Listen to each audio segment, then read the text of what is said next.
I'm Alice for UBTV.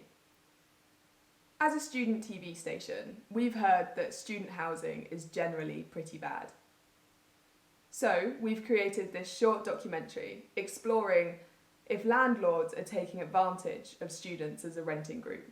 We wanted to know what the safe conditions are for housing and where does the responsibility lie if your house doesn't meet the legal requirements for renting. We visited 2 houses who contacted us because they believe their conditions are pretty bad. We spoke to the tenants, who were students, and found out why they're unhappy with their housing. Then we had the privilege of speaking to MP Thangam Debbonaire about the legal housing requirements, housing in Bristol, and the UK housing crisis. As most of our watchers are students, we hope that you take something away from this documentary and maybe contact your landlord and research your renters' rights. This first house we visited was up by the university. It was above a very popular nightclub, so it was very loud at night. Although we filmed in the day, we got to hear about what living in this house is really like. This is probably the worst thing, to be fair. You said it's like raining in her room. It was literally just like, so that whole crack, there was just like droplets like falling down the whole time. Wow. And yeah, it kind of, as the year went by, it like started spreading more and more this way. And basically it's because there's like a gully. If you go on the roof, there's like, basically the rain travels under the roof, like in a little gully, and it was basically just like completely full. Next year when it happens, it will just leak like above the bathrooms or in the corner there. So it just moves the problem. Yeah, basically. They didn't actually do anything there. That's just like from other stuff. So. Oh wow, so it's just because it stopped raining? Yeah, no, literally. That's literally why. Like it took. I mean, the guys came after like a month to do it, and it made it a little bit better, but it still leaked a bit. And then it just stopped raining, so they didn't need to. So it didn't actually fix it. So next year we'll just do it again. My roof also started leaking, but not as bad as that. Yeah. It's fixed now. It was just that big corner. It was just all mould that painted over it. Yeah, they just painted over the mould. Yeah. So another thing on the roof just was leaking through that corner. It started spreading everywhere, and I don't think they did anything about it, but they painted over it. Had to get the mould off, but yeah. So Reese and Amari's room were like super mouldy, and we were like, oh, you know, can you deal with this? And they just said, oh, it's because like you guys aren't opening your windows and you've got plants in your rooms. Yeah, and they said it was literally so in mouldy. the winter as well. This was like at the start of the year. Yeah, and also the bathrooms were extremely mouldy, and they said, well, when you viewed the flat, they were probably mouldy back then, so this is how you viewed it, this is how you're going to get it. Really? Yeah, she actually did say that. So they said it's our responsibility.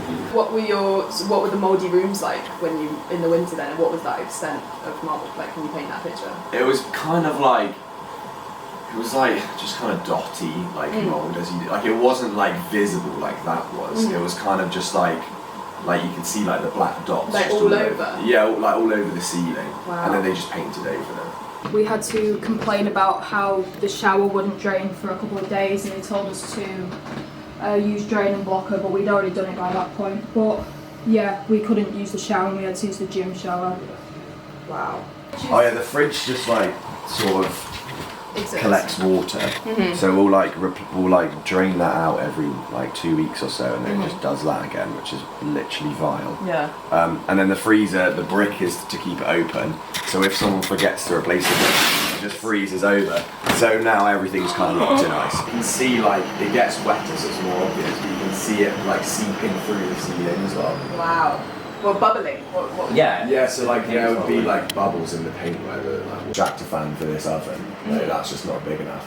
And that's why that crack sort of formed. It's basically, to be fair with this, like these 2 parts of the wall like are, you know, different shape. Like that. I don't know what's behind that. So how much you pay in rent? I don't.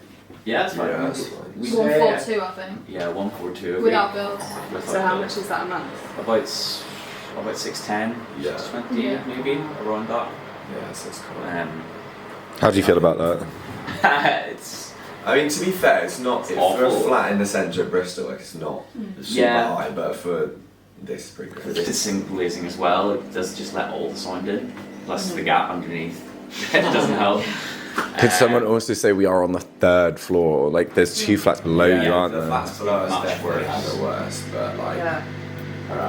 I don't know, it hasn't really bothered me the noise. So. Yeah, so this is just like, It's completely sealed. yeah, you can't open it. So, I mean, I don't Okay. even know which side the hinges are on, but like, It's it's just been glued or whatever, or drilled. So what's your other fire exit option? the The front, front door? entrance. So if that's blocked, you're on the 3rd floor. Yeah. Get over that fire door. It's just sealed. Like Yeah, and so it's, Yeah, it's It's just so- so, it's right like, I there. get it, because obviously people, like, we would have just used it to go down there all the time, but, like, you know, it's kind of like, there's a perfectly good fire escape, why don't you just leave it open? Yeah. So we were talking earlier about your landlord and your letting agent. So what's that been like from like start to finish? What has been interacting with them been like? Diggs was worse. The first Yeah. one. Yeah. We would just get no response for a while after emailing, back and forth, and they would say they would do things and then wouldn't. Nothing would that did happen. happen a lot. We'd actually. follow up a lot and nothing would come Yeah. from it. Birking's been better. We do get quite a lot of unannounced visits though, to be fair. Yes, that's one thing. Like, which They is don't let us know. Yeah, I mean they've obviously like tried to, but then we're just kind of someone will just be in here and I'm like, oh, you're right. Yeah. It's Without like- the 24-hour. Oh yeah. No, Like- I mean it's not like too bad because usually it is actually just improving the flat, so it's kind of all right. You kind of think like it would have been Yeah. nice to know So actually. a lot of Yeah. the time they would rather not send the email or send the email at like 11 p.m. the night before they come in the morning. Yeah. It's just saying there's going to be inspectors coming to your flat. It's just a bit short notice. Yeah. I was just thinking as we were walking down. I go home a lot. I'm really lucky to have a really nice home base from uni. And if something happened to my flat, I would just go home and get my parents' advice on it and that sort of thing. But there's a lot of students who don't have that. And there's a lot of students who live at uni full time, like 12 months of the year they're in their student accommodation. And just because it's like student accommodation, somehow that gives it a pass to not be an ideal home. And I don't know, that just it bothers me that some people, this is their entire home and it's not like a home. Walked back a bit from that last property that we went into and the tenants were so lovely and relaxed and they spoke to us and it was so, the tone of it was that it's not that bad. And although yeah, they have a lovely house in the centre of Bristol and they were talking about that, and it just strikes me like the normalisation of how bad student letting has become. And it's like we've done our own research into legislation, into the Homes Act, and we had to dig around to find the information of what legal letting is.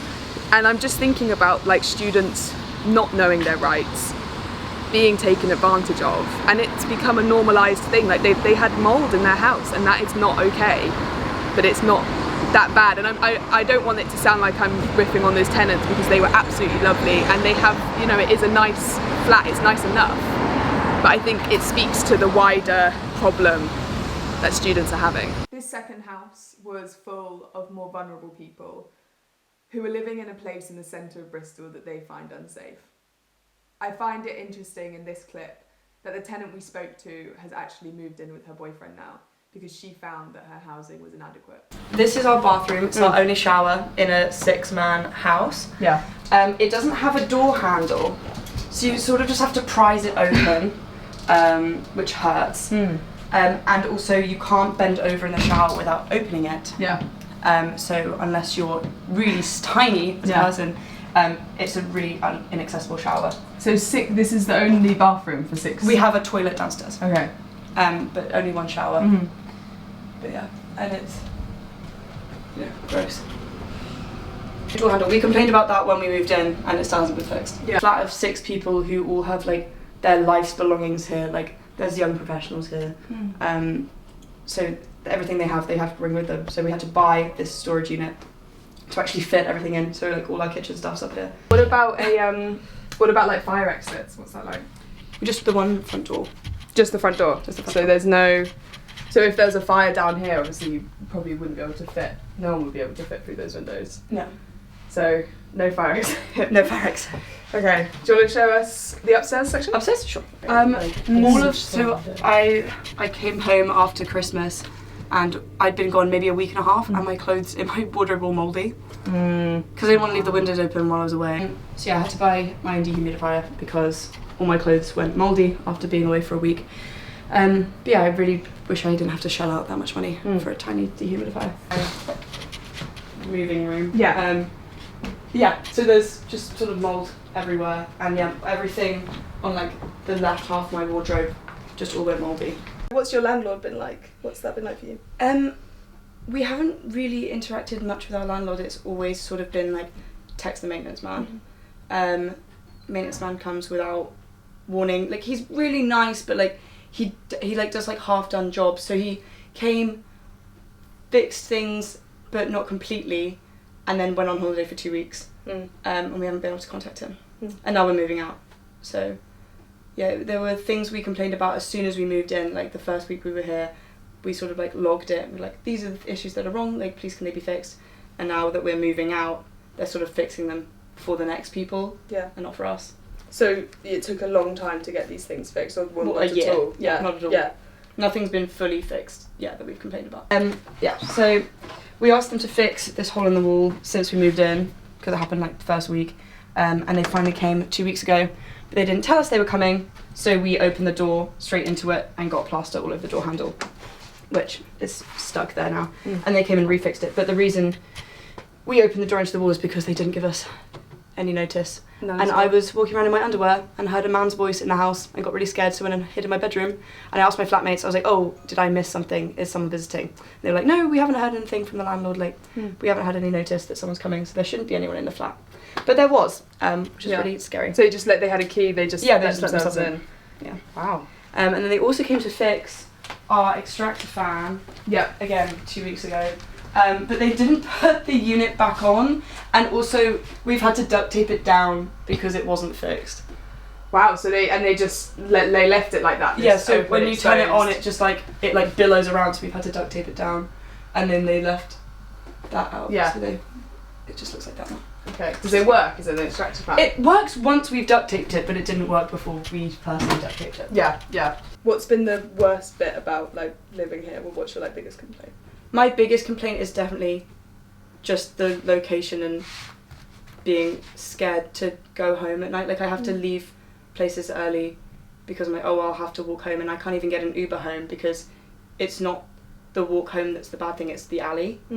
Because there's no like lighting, there's no cameras. We asked for a camera. We bought ourselves a Ring camera to film people outside, because if something did happen, we then have it. So we have to pay for a Ring subscription to make sure we all feel safe. The flat looks up into like student accommodation and then down into an alley, so I can't really do anything without being observed.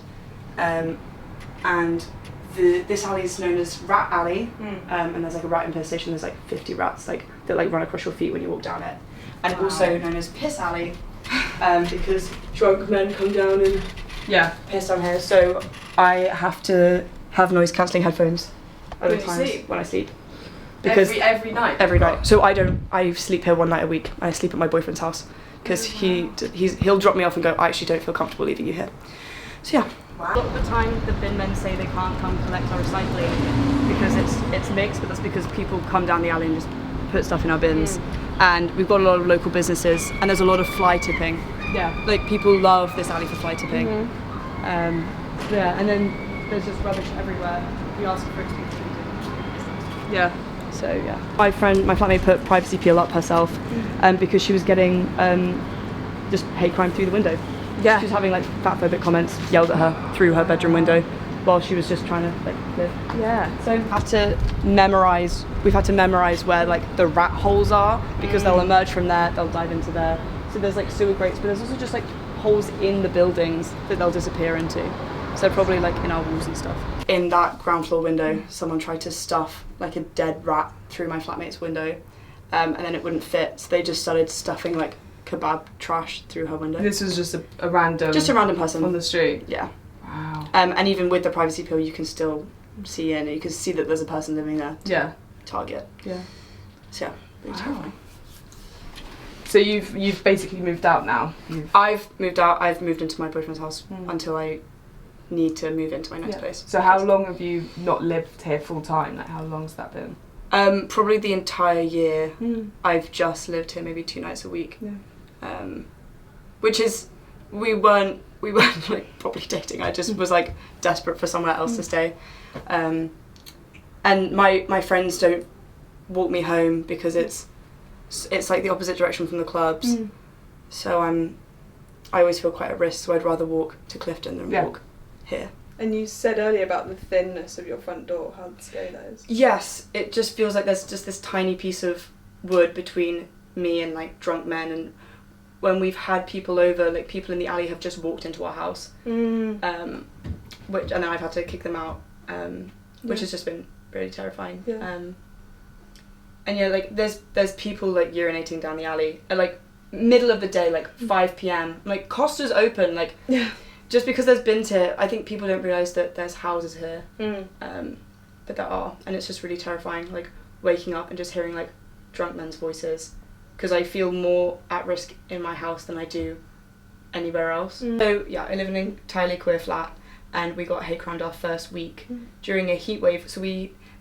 A couple of my flatmates had been to a protest, and we had some like trans rights signs outside, and we'd like left them outside the flat because we were like, right, we've done the protest, like let's display them now. And our front door got egged, and then it cooked onto the door, and it's still there, like you can see it still. It's been a year, and we couldn't get it off. Like my flatmate was trying for hours, but the fact that we're not on a main street, like it would be a premeditated.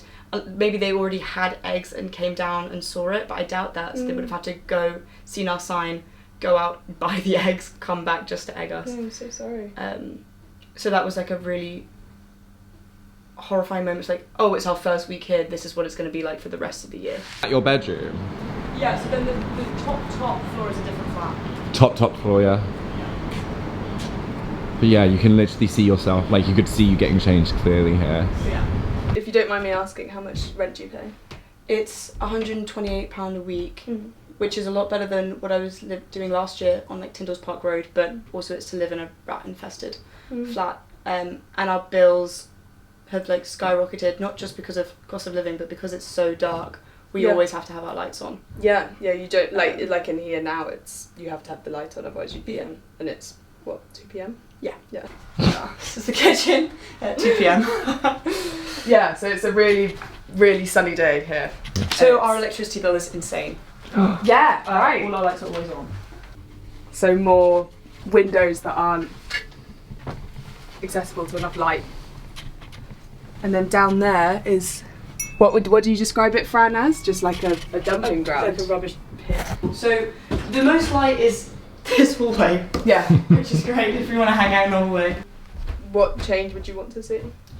I sort of just want to feel safe in my own home, kind of at any point, but I've never felt safe in this flat. So that felt like a standout case in students not feeling safe or happy in their houses. The fact that they are a house of vulnerable students, and they are vulnerable people, and their rubbish isn't being cleared, they don't feel like safe in their bedrooms on the ground floor. They've had to pay for their own privacy screens, they've had to pay for their own Ring subscription, and that's like the bare minimum to feel safe in their home. Yeah, it's quite upsetting really. Just the idea that their landlord was ignoring them and they've had to sort it out themselves, when although that might not be a legal requirement, it does feel like the landlord should be helping them, because they've Fran said about her flatmate getting rubbish through her window. That's awful. That's really bad. And After seeing those two houses and doing our research, we decided to interview MP Thangam Debbonaire. We thought she could give us some insight into the UK housing crisis and the state of renting in Bristol. Hi everyone, I'm here with Thangam Debbonaire, MP of Bristol West and Shadow Leader of the House of Commons. Thank you for being with me this morning, Thangam. Thank you for having me. So how would you describe the renting situation in Bristol right now?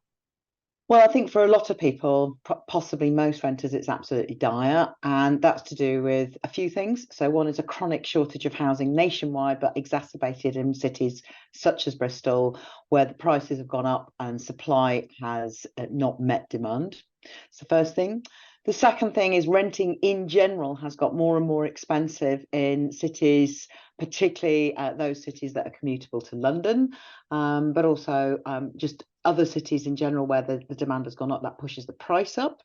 So supply is not adequate. That pushes price up. And that's particularly poor when you add in the quality aspect. So although we do have regulations and we do have laws in this country for regulating the quality of homes, the Decent Homes Act, for instance, we don't have adequate enforcement. And I believe that's a political decision by the current government to fail to invest, to fail to support local authorities. If I might add, one other problem that affects many tenants, and including some students, is the problem that if you complain to a landlord about the condition of some homes, some landlords will deal with it. Many will not, and some will use it as an excuse to evict a tenant or to put up their rent.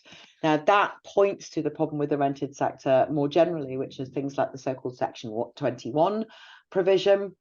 Section 21 of the Housing Act allows landlords to evict a tenant for no reason at all. And that's called the no fault evictions. And we think the clue is in the name there. There should be no evictions for no fault without an extremely good reason. The government has promised for several years, and I pushed them when I was Shadow Housing Secretary on this, to bring in this law. They have promised they're going to do so this year. I'm, as Shadow Leader of the House, I look at the parliamentary timetable all the time. I can't see where they're going to do it. Yeah, so I was going to ask, do you think that students are being taken advantage of by landlords? We've looked into the Homes Act and we've seen lots of situations where, as you said, like landlords don't listen to tenants. What do you think about that? I think that the problems that students have reflect the problem that renters have more generally, which is that, landlords not listening, landlords not acting, and landlords feeling, I think, particularly with students, that they can just busk it through to the end of the year because there'll be a new lot of students coming in. Now, I want to emphasise, I don't think all landlords do this. In fact, I know all landlords don't do this. But those that do seem to know that they can get away with it because it's very difficult to get those rights enforced. We have fantastic campaigning advice organisations such as Shelter in this city who are brilliant at giving advocacy and advice on housing matters, but it's extremely difficult to get your rights enforced if you have a government that's unwilling to enforce those rights and unwilling to support local authorities and others in enforcing them. You mentioned the enforcing of rights. What more can be done in the future to protect vulnerable renters? Well, as I've mentioned, the Private Renters Charter, and I would like to see that come in as soon as possible. The current government could do that, but abolishing the Section 21 provision, that would be a good start that this current government has promised they would do, and they aren't doing it. We would do that. And bringing in the Private Renters Charter, which would be about both quality and rights to remain in your home. I would like to see greater use of longer term tenancies for other residents. That wouldn't suit students mostly. It would suit some, but not, would suit mature students who have a long term home here. But it would, if that helps regulate the housing market better, I think that would also have a knock on effect for students. I think there's another aspect here. The university over the last few years has expanded. When the cap on student numbers was removed, University of Bristol is a fantastic university. I'm very proud of the fact that students want to come to University of Bristol. I don't blame them at all. I don't blame the university, but it has put additional strain on the housing stock. We do have student purpose-built housing. Obviously, there's not enough of it. Otherwise, we wouldn't have students living in privately rented accommodation outside that sector. I know that some of that university purpose-built accommodation that's not owned by the university but by other private companies, some of it's good but very expensive. Some of it is possibly less good and still expensive. And other students are living in the private rented sector, their homes of multiple occupancy and just residential parts of Bristol. I actually don't think that works for either students or the longer term residents of Bristol. I think most of us who live in Bristol, it's going to be called Bristol Central one day, but it's called Bristol West at the moment, which includes the university and most of the students. I think most of us love the fact that we have a really mixed, vibrant population. Having students live in Bristol adds enormous value to our population. Loads of you stay on after you graduate and you start up businesses, or you do spin outs while you're actually at university doing your postgraduate degrees. You add enormous value to the city.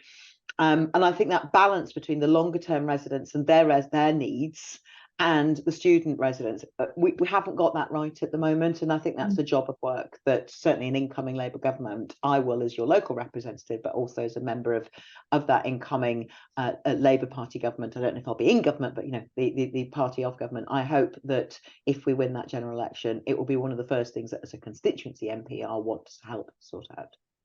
So what advice would you give to a renter or a student if they're in a difficult situation, like they're facing Section 21 or any other issues with their landlord?